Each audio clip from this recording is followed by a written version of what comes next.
அனைவருக்கும் வணக்கம். இது உங்கள் Karur classic kitchen. Cook with Komali season 4ல் நம்ம அடுத்து பார்க்க போகிற ரெசிபி shivangi செஞ்ச மிரப்பக்காயா பன்னீருங்க. இதை எப்படி செய்யலாங்கிறத டீட்டெயிலாக பார்க்கலாம் வாங்க.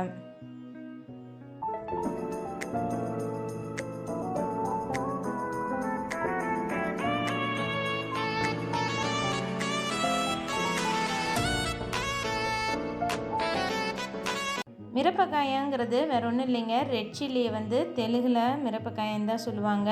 நாம் இன்றைக்கி ஒரு காரத்துக்கு ஏற்றாப்புல நம்ம எடுத்துக்கலாம். நான் 3 வரமிளகாயை தண்ணியில் ஊற வச்சுக்கிறேன்.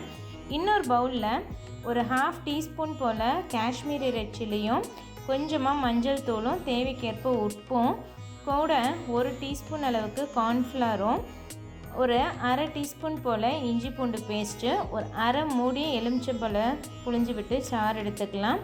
காஷ்மீரி ரெட் சில்லி சேர்த்திக்கோங்க. கலர் மட்டும்தான் நமக்கு வேணும். காரம் நம்ம ஊற வச்சுருக்கிற வரமிளகாயிலிருந்து வந்துடும். அதனால் ரொம்ப காரமாக தான் இருக்கும் யூஸ்வலாகவே இந்த ரெசிபி.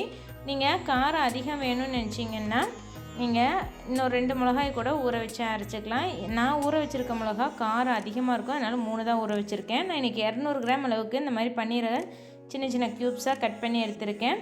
கொஞ்சமாக தண்ணி விட்டு அந்த மசால் பவுடரில் கலந்து விட்டு இந்த பன்னீரையும் உள்ளே போட்டு நல்லா டாஸ் பண்ணி ஒரு 15 நிமிஷம் போல் ஊற வச்சு வச்சுருங்க.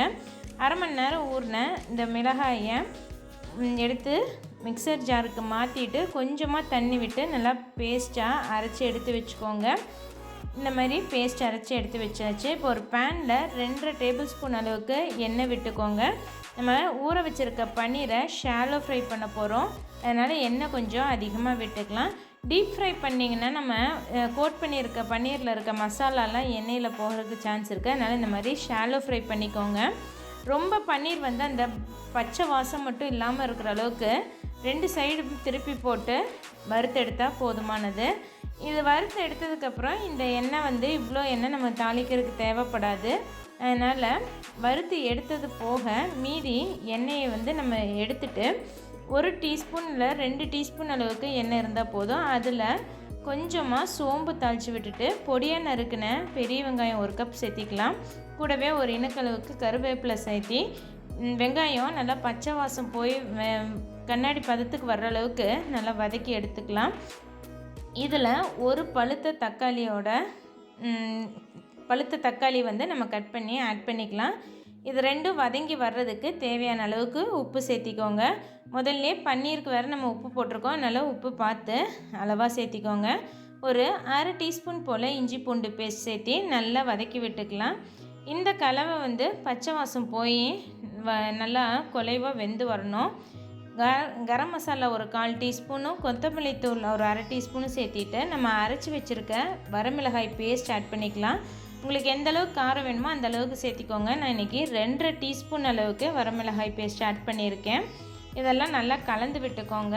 உங்களுக்கு நல்லா கிரேவியும் கலர் அதிகமாக வரணும்னு நினச்சிங்கன்னா ஒரு 2 காஷ்மீரி ரெட் சில்லியும் ஊற வச்சு அரைச்சிக்கிட்டிங்கன்னா கிரேவியும் நல்லா பிரைட் ரெட் கலரில் வரும். கொஞ்சமாக தண்ணி விட்டு இதோட பச்சை வாசம் எல்லாம் போகிற வரைக்கும் நல்லா மூடி வச்சு இதை வேக வச்சுக்கலாம்.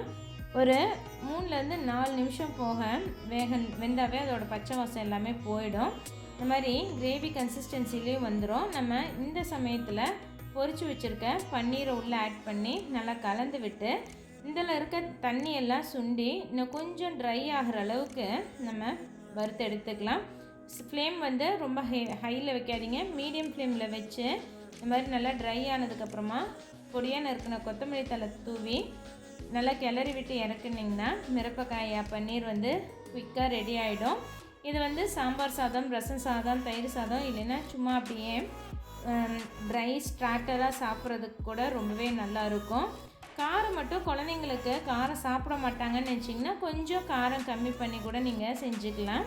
இதே சிக்கன் வச்சு செய்யும்போது கூட கொஞ்சம் பெப்பரும் நம்ம தேவையான இன்னும் கொஞ்சம் மசாலாவும் ஆட் பண்ணால் மிரப்பக்காயை சிக்கனும் ஈஸியாக செஞ்சிட முடியுங்க. அதுவும் ஒரு ட்ரை ரெசிபி தான். நீங்கள் மசாலா ட்ரையாக பண்ணிங்கன்னா ட்ரை ரெசிபி ஸ்டார்டர்ஸ்க்கு ரொம்பவே ஆப்டாக இருக்கும். நீங்களும் உங்கள் வீட்டில் இந்த ரெசிபியை கண்டிப்பாக ட்ரை பண்ணி பார்த்துட்டு எப்படி வந்திருக்குங்கிறத எனக்கு சொல்லுங்கள். மறக்காமல் இந்த வீடியோவுக்கு லைக் பண்ணிவிட்டு உங்கள் ஃப்ரெண்ட்ஸ் கூடயும் ஷேர் பண்ணிக்கோங்க. இது வரைக்கும் எங்கள் சேனலுக்கு சப்ஸ்கிரைப் பண்ணாமல் பார்த்துட்டு இருந்தால் சப்ஸ்கிரைப் பண்ணிவிட்டு கூடவே பெல் ஐக்கான் கிளிக் பண்ணிக்கோங்க. ஆல்ங்கிற ஆப்ஷன் செலக்ட் பண்ணிங்கன்னா நான் போடுற வீடியோஸ் எதுவுமே மிஸ் பண்ணாமல் பார்க்க முடியும். தேங்க்ஸ் ஃபார் வாட்சிங்.